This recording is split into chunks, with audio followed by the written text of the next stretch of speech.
إن الحمد لله نحمده ونستعينه ونستغفره ونؤمن به ونتوكل عليه ونعوذ بالله من شرور أنفسنا ومن سيئات أعمالنا من يهده الله فلا مضل له ومن يضلل فلا هادي له أي فلن تجد له وليا مرشدا ونشهد أن لا إله إلا الله وحده لا شريك له والذي لا ضد له ولا ند له لا مثل له ولا مثيل له لا وزير له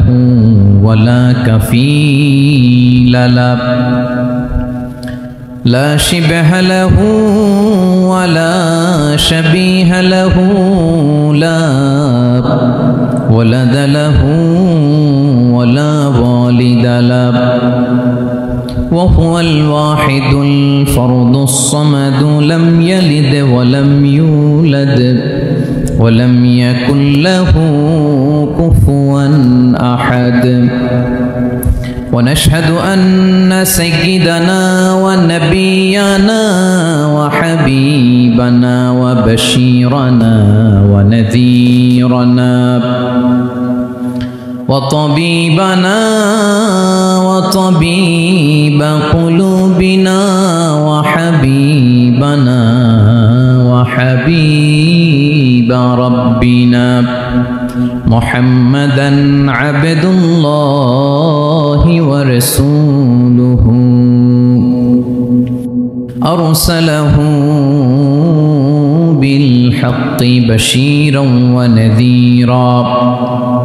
وداعيا إلى الله بإذنه وسراجا منيرا أما بعد فقد قال الله تعالى في كلامه المجيد وفي فرقانه الحميد أعوذ بالله من الشيطان الرجيم بسم الله الرحمن الرحيم الله لا إله إلا هو الحي القيوم لا تأخذه سنة ولا نوم له ما في السماوات وما في الأرض من ذا الذي يشفع عنده إلا بإذنه يعلم ما بين أيديهم وما خلفهم ولا يحيطون بشيء من علمه إلا بما شاء وسع كرسيه السماوات والأرض ولا يؤوده حفظهما وهو العلي العظيم إن الله وملائكته يصلون على النبي يا أيها الذين آمنوا صلوا عليه وسلموا تسليما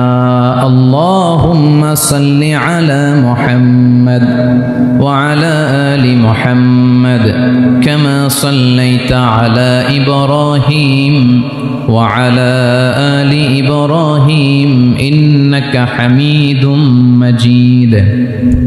اللهم بارك على محمد وعلى آل محمد كما باركت باركت على إبراهيم وعلى آل إبراهيم إنك حميد مجيد সকল প্রশংসার মালিককে সকল ক্ষমতার উৎসকে কেউ যেটা পারে না পারে কে কেউ যেটা দেখে না দেখে কে সে আল্লাহর দরবারে শুকরিয়া আদায় করে আমরা সবাই পড়ছি কালিমাতুশ শুকর আলহামদুলিল্লাহ সবাই গলা ছেড়ে দিয়ে আওয়াজ করে পড়ুন রব্বানা লাকাল হামদ হামদান কাসীরান طيبا مباركا فيه يا ربي لك الحمد كما ينبغي لجلال وجهك وعظيم سلطانك لك الحمد بالإيمان لك الحمد بالإسلام لك الحمد بالقرآن বলুন তো আমরা প্রশংসা করলাম কার সব সময় আমরা প্রশংসা করব কার কম কম না বেশি বেশি করলে লাভ না লস বেশি বেশি যেন আমরা আল্লাহর প্রশংসা করতে পারি আল্লাহ তৌফিক দান করুক পড়ি আমিন